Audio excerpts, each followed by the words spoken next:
Hey y'all, welcome to The Amendment. This is a weekly conversation about gender, politics, and power from the 19th News and Wonder Media Network.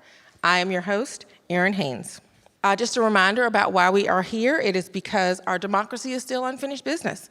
There's still way too many people who are unseen and unheard in our politics, and we want to bring them into this conversation. So that's what the amendment is about. That's who the amendment is for. Anybody who has been marginalized in this democracy. So together, we are going to get to a better understanding of why our democracy remains unfinished business and what we can do about it. So today, again, we are live at South by Southwest EDU. And yes. And I am so excited to be joined by the iconic Imara Jones. Now, I know we throw that word icon around way too easily these days, but Imara really is the real deal. In April of 2023, she was literally named an icon on the Time 100 list of most influential people. Okay, go ahead and clap for that, yes. And just a month earlier, Imara won an Outstanding Podcast Award from GLAAD for the TransLash podcast front with Imara Jones, which I encourage everybody to listen to if you are not already listening to it. It is truly outstanding. So as the founder and CEO of TransLash Media, Imara has made it her mission to educate folks about the trans community and uplift trans people through storytelling and inclusive journalism. She has certainly made us sound a lot smarter at the 19th. Imara's work is critical in the moment that we find ourselves in now. Since former President Donald Trump was elected, our trans brothers and sisters have been the target of an organized political attack. So I wanted to talk to her about how she's addressing this attack, what we need to do to create a world where trans lives flourish, not just survive, right? And why there is no better place to talk about this work than here in Texas. So welcome, Imara, and welcome to this stylish Austin crowd as well. Everybody is looking good today.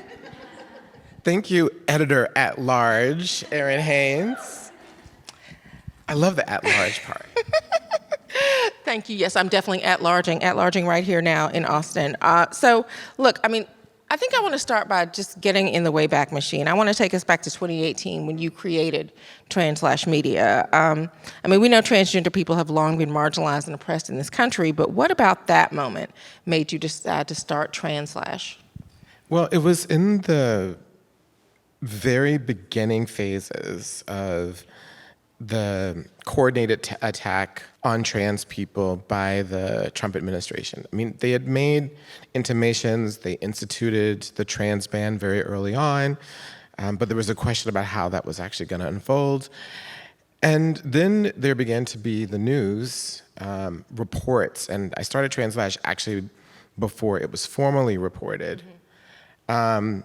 That they were going to weaponize the federal government against trans people. And that's specifically what happened, and exactly what happened. And it was the first time that the extreme violence and marginalization that trans people face was then layered upon by a focused attack to exclude trans people from the prospect of gaining any equal rights. Yeah. And they did so through a very methodical and a very systematic way, right? Starting with the military, moving to education, moving to health, sort of moving to housing, supporting active discrimination against trans people in jobs. And so there was something about that moment for me that mobilized me as a journalist, because I've been really focused on non-mainstream journalism for a really long time. I've always thought, like you at the 19th, that the people who aren't included in the news are the people who most need the news and are also the people that are going to be essential to saving democracy, right? Because the people who are participating aren't the answer. Yeah. And so I think that that's why I started TransLash at that.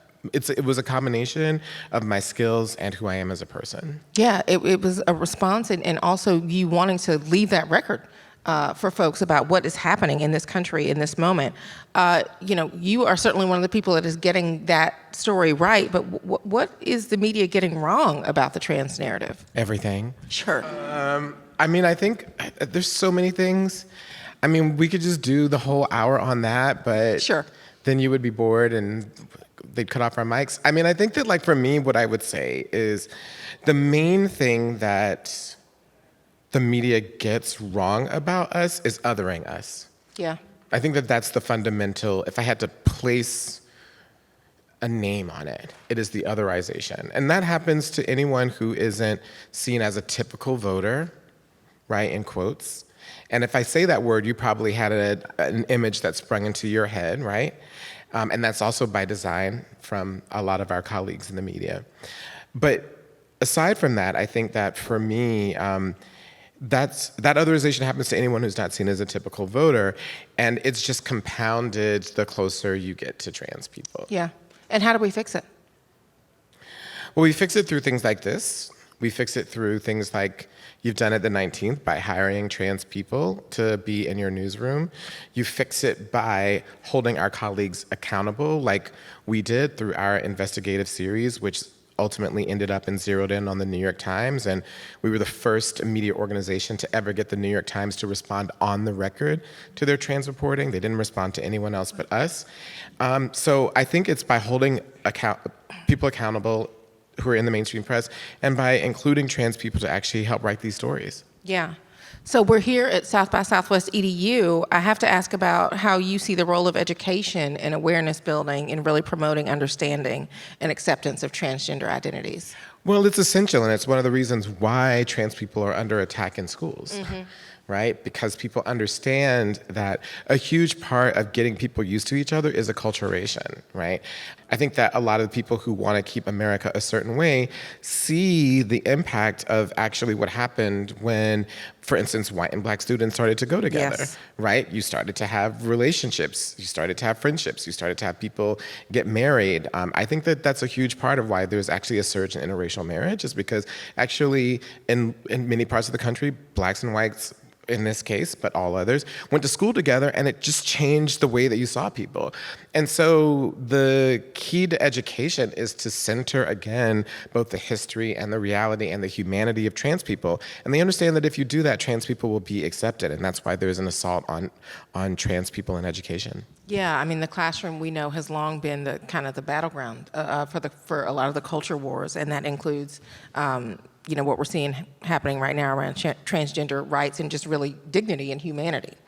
I think it's important to acknowledge that we are having this conversation in Texas, right, which is birthplace of some of the most egregious and aggressive legislation when it comes to minority groups, education, voting, healthcare, you name it. So I want to ask how you see Texas really shaping this national culture war that we're having and the lessons that we can learn about the rhetoric and the policy that we're seeing here. Yeah, I think it's really interesting because I think in Texas we see two things. We see the terrible assault and we see the beginnings of how to respond, right? So the first thing that I think that's really important is that Texas, like Florida and a few other states, are kind of the laboratories of Christian nationalism in this country. It's where they go to test out the laws and the combination of rules that they think will exclude people that they don't think should be included, writ large. And I think that what you see for trans people in this state is a really toxic mix of laws that if they get passed, well, as they are passed here and they're trying to be passed in many parts of the country, will effectively remove trans people from public life. And I think what you will see is those laws, if they gain power further still, will be replicated amongst other communities because you'll understand the cocktail of laws that you need. It is essentially what we are seeing is a 2024 version of Jim Crow, right? Like, what are the mix of laws you need to exclude people from public life? Because that's what Jim Crow was, right? Pushing black people who had gained entry into public life, political office. And relegating them to second-class citizenship. To second-class citizenship. Yeah. So they're doing that now. So it's about excluding trans people from education, excluding trans people from healthcare, excluding trans people from being recognized as people through IDs. It's about allowing the state to declare that parents who love their trans children are actually abusing them and ripping those kids from those homes and putting them into foster care, right? Those are all of the things that we are seeing here. And then you see what is increasingly happening here, which is an organized intersectional, uniquely amongst progressives, because progressives talk intersectionally but don't fight intersectionally. I think that you see a beginning of an intersectional pushback here. And that coalition is actually what's been closing the gap in every election. So, excuse me, I think that Donald Trump only won the state by 6 points. I think it was 16 before, and then it was like 24 before that under Obama.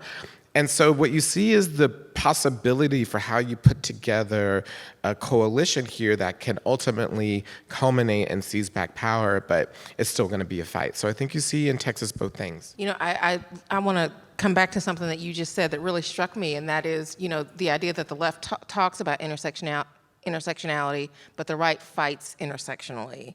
Intersectionality is crucial in understanding the experiences of marginalized groups. So, how are we seeing both parties really thinking about intersectionality, especially as it comes to a political strategy? This is another hour-long conversation. Sure. I'm like... Bonus episode. No. Bonus episode. I'm like, condense. So I think that you see, the Democratic Party in many ways still is very much organized like it was in the 1980s. So it's Latinos for Biden, blacks for Biden, women for Biden, gays for Biden, right? Like that everything is siloed, right? And what that does is that it allows people to say, as long as we have a group with a name, that we're actually including those people. We see them equally and we include them in their analysis within power. And if you talk to Latinos, for example, they say one of the reasons why we're struggling increasingly in the Democratic Party to win over voters is because y'all don't actually listen to us about the things that our voters think are important. You only talk about immigration, but our voters think education is extremely important and a whole host and you don't talk about it in that way. So that's what I mean, where it's like, it's intersectional, we have all these groups, but in terms of integrating those groups into a coherent whole, there's a struggle. And the right doesn't do any of that. And the Republican Party, right? Because we have to name that the Republican Party is a Christian nationalist party, right? There's not a right wing of the Republican Party. The Republican Party is now a Christian nationalist party. And they don't do all of that, but they understand the way in which, for example, trans rights and the rights of bodily autonomy for women are equally tied, which is why they migrate tactics from fighting in one to the other. It is why they're putting equal pressure on them at the same time. It's why the Alliance Defending Freedom, which is a mainstream, a Christian nationalist legal organization, kind of the Christian nationalist version of the ACLU, is the one that's pushing all of these laws. And so it's really interesting that they have an intersectional power analysis where the Democratic Party has kind of an intersectional appearance analysis. Yeah, wow. And a lot of that is happening right here on the ground in Texas. So it sounds like maybe we do need to mess with Texas. Okay, so because this is a red state that people think, oh, well, politically maybe it doesn't really matter that much. But in terms of it being a proving ground for so much of this legislation, that is the way in which Texas is politically relevant. So what would it look like really for Texas to be the firewall against these kinds of efforts instead of the fuel for it? Well, I also think that to this point, I think one of the things that you don't do if you're trying to win is that you don't allow the other side to have cost-free victories. Right? You don't allow them to just be able to run the table and not have to consider what you're doing. And by ceding totally Texas, what you are doing is you are basically saying, you guys can have the run of the table here. And it's one of the reasons why they don't actually fear Democrats. They're not actually afraid of Democrats. They believe that Democrats are paper tigers because Democrats don't actually match them, kind of effort for effort in key places. And at a minimum, by doing more in Texas, you would get them to rethink that equation. If you are a Democrat, if you are smart, I think, this is just my analysis hat on, you want to make them pay for everything. You don't want to allow them to do anything where they haven't really had to fight for it. And so not only would doing what you're suggesting, Errin, perhaps set up a eventual flip in this state because the demographics are there, it's just the politics haven't come together, it also would get Republicans to recalculate their ability to be able to do these wild things cost-free. And because what happens is they're done here and it encourages them everywhere. Yeah, so if it can be shut down here, maybe that does send a message to the Republican Party, certainly watching to see what happens here to see, what possibly can be replicated. They're workshopping here, right? So you talk about not having cost-free victories. So how can advocacy efforts really kind of better address these overlapping oppressions that are faced by Black transgender individuals, including racism, including transphobia, including economic disparities, healthcare disparities, voting access? I think that one of the things is that everyone who is marginalized has to stop eye-rolling when someone else who's marginalized wants to talk about their issues. And that happens all the time. So, for instance, in Black communities, you bring up trans people and they're like, oh, here we go. There's a dismissiveness, or these people. Or it turns into the Oppression Olympics. Yeah, but not only Oppression Olympics, which is a discussion, but I think that there's a dismissiveness. Like, those people don't know anything. What about our stuff, right? Or that's not really real, child. Those people aren't really real. Like, this is what's actually the real thing. I'm the real thing, right? You see it between Blacks and Latinos. You see it increasingly between various Asian communities and So I think that one of the things that has to happen is that everyone has to understand that our destinies are equally yoked. Shared fate. Right? Yeah. The only question that will happen is which person's the first over the cliff, even though you all are roped together. So everybody's going over. It's just a matter of who's going first, or who's going second, or who's going third. You know what I mean? Like, if we're all tied up and one of us goes over the cliff, we're all going. Yeah. If you're at the back of the line, you can be delusional and say, well, that's not going to happen to me, even though you see it happening right before you. And I think a lot of that happens. So I think that a lot of these groups and a lot of these legacy groups, like a lot of the old standing groups, like I'm going to name names, but like La Raza and NAACP, these kind of old school legacy groups, like they have to change and understand that everyone is equally yoked. So the conversation and the action has to be totally different. Yeah, and I think that goes back to your point about just this is the danger of kind of siloing folks. And you get the idea that you're trying to build coalition, and yet if you've still got people compartmentalized, how are you actually building the true coalition where people really do feel like their fates are tied, that we all either get there together or we're going over the cliff together? So I'm being critical of this right now, but also I have to practice empathy too. And so the empathy part of me says this is a natural consequence of white supremacy, which draws a circle and says, all right, 80% of this is ours and we have the power. Okay, and then y'all get the rest, right? So if you accept that dynamic, then you get what we are describing, right? Because everyone is not realizing that you're actually operating within a series of false choices. And the answer to that, right, is to actually come together and then to say, well, honestly, instead of you saying that the pie is this small, we believe that the pie is like this, and there's actually enough for everybody. So what we're going to do is advocate for policies and laws to expand the pie rather than to say that what y'all are defining as what's possible is what is. Yeah, there's enough pie for everybody. Just a reminder, yes. Just bake bigger pies. Yes. Get a bigger oven. Yeah. All the pie for all the people. This election is in full swing now.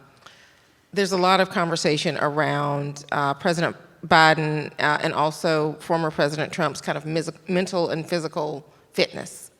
I want to ask about the role of gender politics playing into how we see these two candidates who, we have to be honest, they are old white men, right? But how are gender politics playing out and how we view them?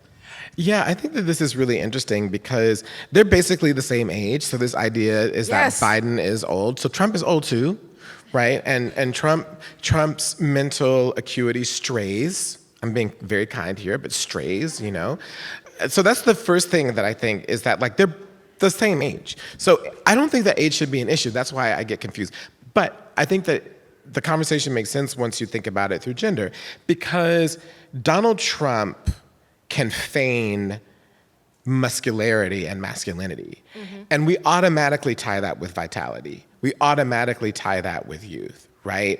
And so the fact that he can get up there and bluster and shout and, scowl makes people think, oh, he's vital. He's high energy. Energy, yeah.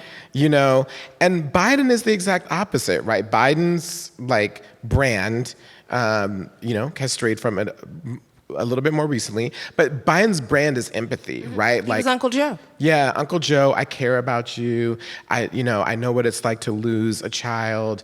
This is how it impacts you emotionally. Like talks emotionally and in a way that someone would if they were trying to comfort you and sitting next to you. That's something that we attach to femininity and something that is considered to be low energy, or we associate it with weakness. Right? And I think that actually is what we're seeing when we're talking about age. It's actually their clash of styles, and we just use age as a proxy for that. Yeah, I mean, I think too, and part of this, for us as a media, the performative aspect of the presidency, which came about, in kind of the television age. So we are used to expecting people to present a certain way, right, as president.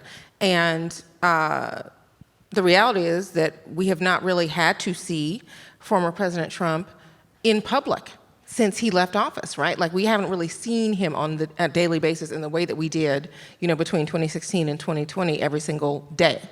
We do see President Biden every single day, walking back and forth to that helicopter, coming down off of Air Force One, walking up on stage. We see him, and it is a constant reminder for people of his age. That's right? In a way that we don't really get, with former President Trump. But I wonder if that is going to maybe even come more into the conversation as we do continue to see former President Trump on a campaign stage, right?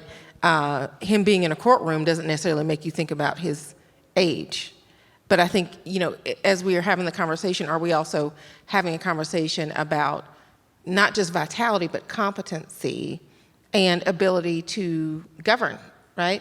I mean, President Biden may not, look like the most vital person to someone, but he's done a lot of things in these last 4 years for an 81-year-old man, legislatively, right? I mean, Trump did a lot of things legislatively, to be somebody in his upper 70s. So, I think we need to think about, what somebody's ability to govern is, as we do for people who serve in Congress, who certainly are, up in age, and people who are sitting on the Supreme Court, for example, who are up in age. I think that this is a really good point. I mean, I think that in so many ways, like we lose sight of the fact, whatever you think of what was done or passed, but it's argued that Joe Biden may be the most successful legislative Democratic president since LBJ. Definitely the most consequential legislative president overall since Ronald Reagan, right? Those are just facts if you look at the things that have happened. And it's the reason why on a list of ranking of all of the presidents, his presidency isn't even over, and I think it came out a month ago, and Joe Biden ranked 14. Already. Yeah. Out of all of the presidents, right? So people who actually are scholars and know this stuff are like, no, this is a really impactful president. I was just thinking about this, how a lot of older people, how Granny can't go and run a marathon, but when it comes, if there's a crisis in the family, who does everybody call? Yeah. Who gets everybody together? Absolutely. Who has the authority to call everybody? Who has you have those skills as an elder, right? And we forget that you actually have skills as an elder. And a lot of those skills are what you actually need to govern. They're not what you need to be able to perform the presidency. Yeah, I wonder how much, we as a press are contributing to what that criteria, still is. Because again, what is this job? This job is about governing. But because we expect people to look a certain way, and because they are going to be somebody that we are looking at every single day, I mean that's absolutely contributing to this conversation. But should it be the thing that is dominating the conversation when the person's actual job is to govern? Yeah, and I think that on this point, we are at fault. Why? Because every day your newsroom. Not your newsroom, but every day most newsrooms are What's new? What's different? What do you got? Like it is about whatever happened immediately is erased in the next news cycle. And the news cycles now can be, 8 hours. Like they used to be 24 hours, Yeah. but they can be 8-hour news cycles. And so you pass a major piece of legislation, 8 hours later, you're like, well, what's new? And if the administration isn't able to give you the new, right? And a lot of times we know that with past presidents, Bill Clinton was a master of this, right? Like making policy announcements into theater, right? And using them as like tools of political theater. If you're not able to feed that beast all the time, then the press does get frustrated. And they're like, you're not doing anything. You're not, like what's new? And I think that that's also a part of their problem. Like Joe Biden is not at the age where he's a showman. He's just not. And that is actually on us in the press, is to make that distinction and to actually hold ourselves accountable. And so much of it, as you know, Errin, is driven by television right now. I think that he has like this old foot injury, which is why he's walking the way that he is. But that's hard to explain. So you're just like, he's old, he walks slow. Well, his foot ain't right. I mean, Right. what do like? Yeah, no. I mean, seriously, that was what happened 2020, right after the election. He's walking the dog and breaks his foot. And, didn't really come back from that all the way, as it were. Probably walking the dog and riding bikes a lot less these days. I mean, so we're on now the role of media and journalism, and I want to talk about that in transgender advocacy work, because we know that the media has a role to play in representation, how that can shape our national narrative around all kinds of topics, right? So, in your view, talk about the role that media representation and storytelling plays in shaping perceptions of transgender individuals. I know we have seen that at the 19th. Yeah, so actually this is a good moment for me to plug my new political podcast called The Mess. You beat me to it. It's called The Mess. Oh, I did? Okay. Well, I won't go into it. No, tell them now. Tell them. Breaking news. It's called The Mess, Imara's Guide, that's me, Guide to Our Political Hellscape, right? Where we're working to, that's literally the name. Optimistic.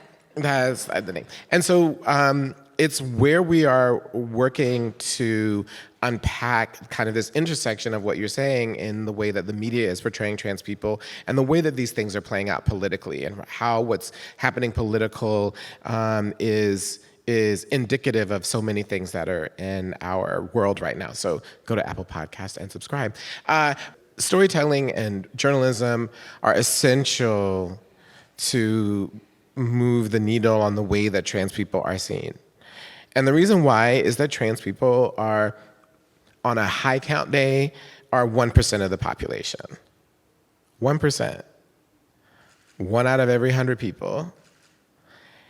And so because you're a relatively small group of people, not relatively, because you are an actual small group of people, it is very easy for people to not know who you are. And so according to Pew, 2 out of 3 people in the country say that they don't know a trans person. Well, that lack of knowledge is fertile ground for people who wish to exploit that lack of knowledge for their own purposes. So one of the key ways to be able to respond to that is through storytelling, which takes the voices of the 1% and amplifies them in such a way where people can understand who we are and what's happening and why it matters. And I think that that's one of the reasons why the way that the press portrays us largely, as we spoke about in the beginning, is so detrimental, right? Because you're so small, right? That megaphone is the only way that you can begin to tell people who you are. And if that megaphone is somehow corrupted, then it undermines your ability to do so. So I think that it is essential. Like this is an essential connection because we are uniquely small. Yeah, and the power of story, not to otherize folks, but to actually show people as your family, your friends, your neighbors, your coworkers, your kids' parents, your kids' friends' parents, all of that.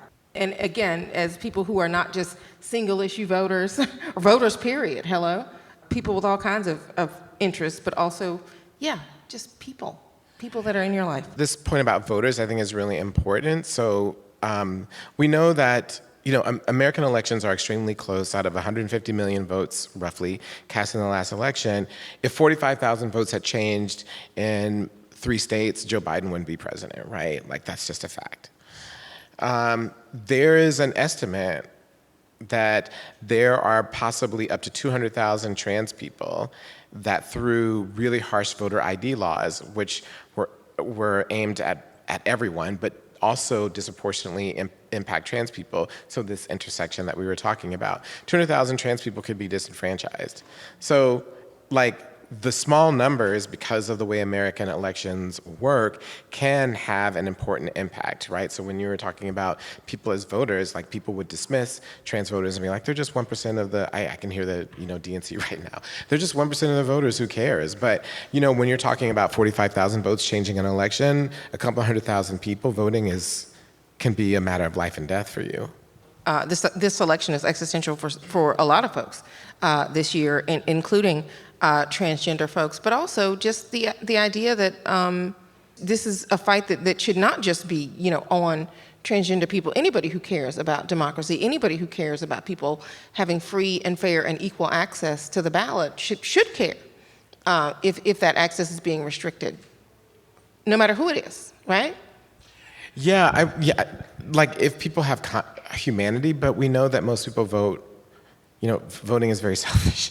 I think that they should, but I think too many people don't, and they compartmentalize their votes and their humanity. We saw it in Mitch McConnell yesterday, right? Who gave this huge speech 2 years ago? After January 6th? Yeah, right. Huge speech. Like, thundering, Donald Trump should be held accountable, and then the other day just like endorsed Donald Trump. Like, there's a weird thing that people can do that I personally find really frightening. Yeah. Well, we know, the power of story to really kind of change hearts and minds potentially, right? But I also wonder how the media impacts not just the narrative around trans lives, but the ability to affect legislation, to affect policy. How can the power of story do that? I mean, that's a disaster. I mean, the way that these laws... We've seen how it's negatively doing it. Yeah, the way that these laws are covered is so terrible. First of all, I think that they're like, there's a new trans bill, and so you might automatically think I'm not trans, so I don't care, right? Like, the way that you set up the story. All right, so you've immediately turned them off, and then it becomes technical, right? Where the law says that it will, a new one that's impending in Georgia, that is a copy of one that passed in Missouri, that will essentially not allow trans people to change gender markers on state IDs, which means that you will be erased as a trans person, right? Like, you literally will be erased. And it's covered technically. Well, the law will mean that you have to use the gender that you were assigned at birth. This sounds all technical, right? When the reality is that the state is deciding who gets recognized, and it is deciding that this group of people won't be recognized. And if the state decides that about this one group of people, then by extension, they can decide that by anyone. You get to be recognized. What if the state was like, we don't actually recognize biracial, you have to choose white or black? They could do that. There are all these things that the state can decide, and those decisions have implications. And the decontextualization and the marginalization and atomization of even the way these trans bills are covered, I think, are the reason why people underestimate the threat and underestimate the way in which they're dragging us through authoritarianism, because they're being actually poorly reported. To your point, the framing doesn't welcome people in who could care about this. That's right. If they felt like they actually had a stake in this. That's exactly. Or whether they have a stake or not, that they should care, right? That's right. And then that's on us, right? That's our job. And the fact that we're not providing that context is another way that we are letting the country down. Yeah. Well, I want to talk about what a Black trans future looks like, right? Because we're not just talking about surviving, we are talking about thriving. What does a Black trans future look like? Spell it out for us. What do you see in your wildest dreams? Wave a magic wand. You have the magic wand. I have written about this and I have given speeches just on this. So like, this is something that I get excited to talk about and I'm not asked enough about. I mean, I think that the thing that I find really inspiring about imagining Black trans futures is that a future where Black trans people thrive is a world where everybody thrives. Because it means that you have actually fixed the fundamental impediments and barriers to everyone realizing their full potential without obstruction. So it is a world where people are actually able to be healthy. They are actually to live powerful lives. They are able to live without fear, right? They are able to live with enough resources. They are able to be fully educated, right? They are able to feel as if they can exist as themselves in the world without fear. And I don't know about you, but that's the world that I want to live in. That's the world that I want everybody to live in. And so if you actually are able to imagine a world where, you know, there are Black trans astronauts, that's a world where there is the idea of possibility for everyone. We have removed the idea of that there can't be and only certain people can be. And that's what's most exciting about imagining a future where Black trans people thrive. I love that. From a world where Black trans people are increasingly restricted from public life to a world where there is no place in space where Black trans people cannot be. Right.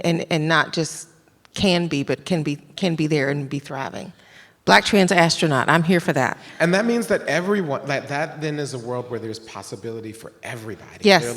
There are no limitations. That's what's exciting. Like, we remove that. Yeah. Yeah, okay, so we have imagined this now. You have waved the magic wand. How do we make those dreams into reality? Like, what specific policy changes do you believe are really essential to assure the kind of equality and protection for transgender people that we're talking about?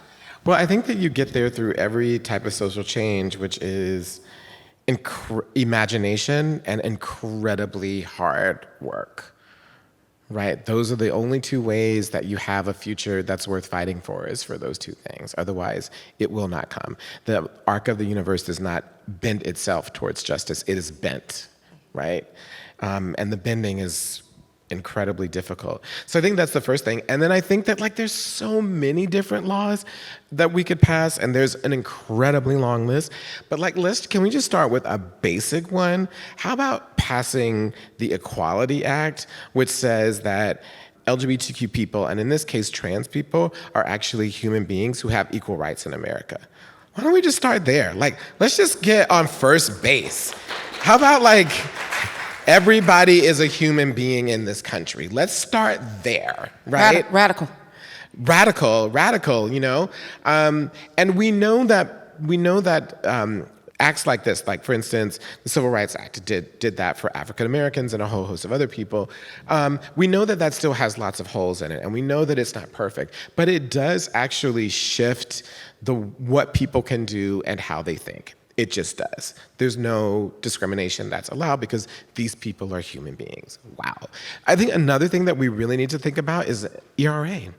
I think that we need to enshrine in the Constitution the recognition of gender and the inability enshrined in the Constitution to discriminate against people because of gender. Like, we need to do that. That would fix a great many things. And here again is an area where the interests of trans people and the interest of cis women and traditional feminists are highly aligned, right? Like, there's huge alignment in the need for that. So I think that that's also important. And then I think after that, you just begin to kind of work your way down the list to make sure that we do things like, I don't know, teach LGBTQ history in schools, right? That, like, trans people have always existed. Trans people have, you know, fought for the U.S. During the Civil War, and, you know, that trans people, as long as we've had recorded history, have existed. So this idea that the erasure is a part of the violence, so let's remove that. And then I also think that lastly, you know, we really need to think about violence against trans people differently. I mean, first of all, I think that those crimes need to be taken seriously, right? To the extent that we have quote, criminal justice system or whatever. But I don't necessarily believe that that's the remedy for a great many reasons that we don't have time to get into and that have been explored over the past 4 years. I think that one of the things that we need to think about is the way, this is another thing that I've written about, is that actually the violence against Black trans people is a consequence of all of the other types of violence that Black trans people face. So cultural violence, political violence, policy violence. And that there's actually a study overall that the FBI has done, which says that you are more likely to be a victim of violence, essentially the more marginalized you are in the country socioeconomically. So if we actually want to end violence against Black trans people, that means Black trans people need equal access to education, which people don't have, need actually equal access to housing, which people don't have, need actually jobs where they can live in places where they can be safe. Like, it comes down to very basic things. Like, we always want to avoid what the actual answers are, because those answers mean that we actually have to change the way that we do things in this country, so we make it about something else. Yeah, I mean, you're just making me think about the power of story just to even normalize people's lives and normalize people as part of this country, and the idea that gender equity is so key to what it means to have a healthy democracy. Absolutely. Yeah. Like, first of all, it's half the country, duh. And the country can't be healthy until women are healthy. Duh. Like, it's, these are very basic things that are not complicated. And I think that, again, like, all of these alignments between groups that are seen as each other. So one of the things I did in, I think 2019, I did a deep dive into violence against Black trans women. And one of the things that came up in that research is the way in which the violence against Black trans women and violence against Black cis women almost exactly track. Almost exactly track. What do I mean by that? In the United States, if you are a Black woman, you are more likely to die at the hands of a person that you know intimately than any other group in America, including slightly Native Americans, right? It is a place where Black people, Black women, Black cis women over-index.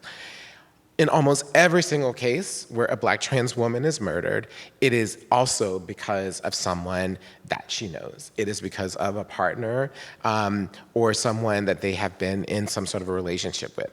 And that again, shows that actually the way in which Black trans women and Black cis women are moved through the world and the obstacles that we face are actually really similar, and because it shows up in literally the way that we die.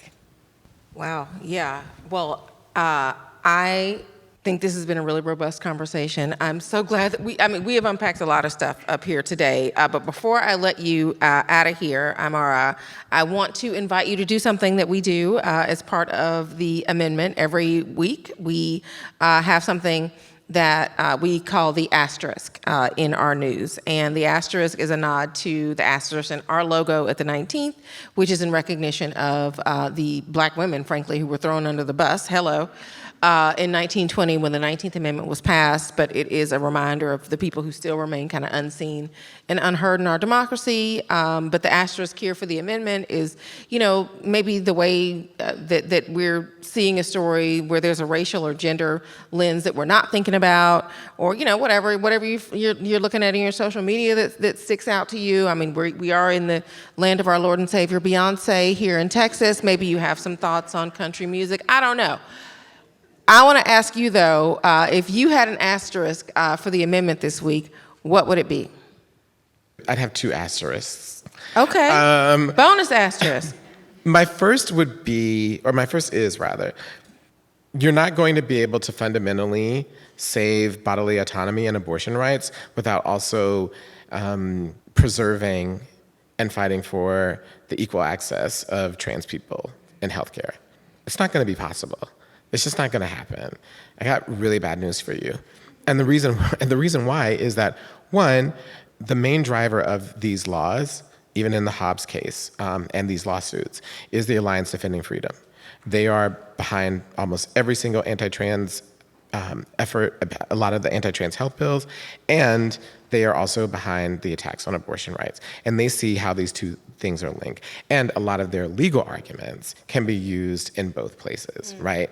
And so they'll advance one in one place and you can then do it in another. So you're not gonna be able to do it. And so to the degree that you're talking about preserving bodily autonomy and abortion, and you're not also thinking about and realizing that the preservation of trans healthcare, which is also about accessing healthcare due to gender, right? Like, then it's not gonna be preserved. And I don't think that people make that connection, but it's just not gonna be possible. I think that the second thing that I think about is the way in which this election, again, is really gonna come down to what women do. Yes. And Agreed.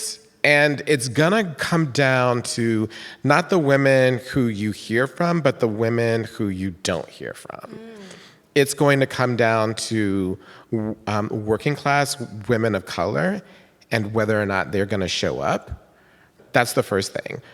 And also, by the way, we also know that, at least in Black communities, that a lot of the way that Black men actually end up voting is due to the way that Black women in their lives encourage them. So all this stuff about Black men leaving the Republican Party, I think you need to, I would do a deeper dive and make sure that you were doing things for Black women and specifically Black working class women.